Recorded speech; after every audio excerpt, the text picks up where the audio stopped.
से बना के जुड़े रहो जीता जवानी के बुरे रहो मना से बना के जुड़े रहो आज सुने न टपरिया तान की टूट जाए राजा जी टूट जाए राजा जी पलंग साग टूट जाए राजा जी पलंग साग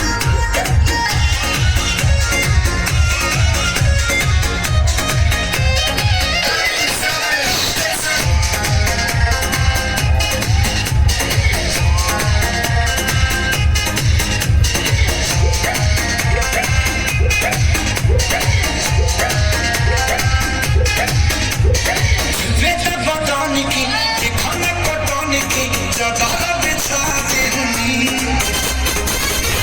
पलंग जी मनरी झलहाती होनी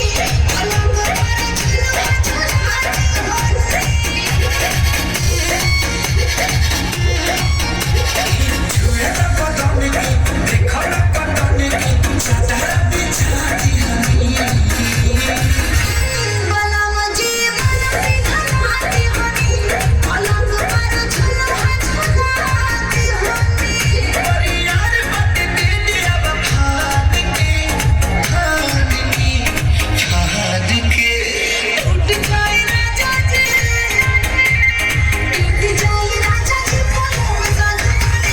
टूट जाए राजा जी पलंग साग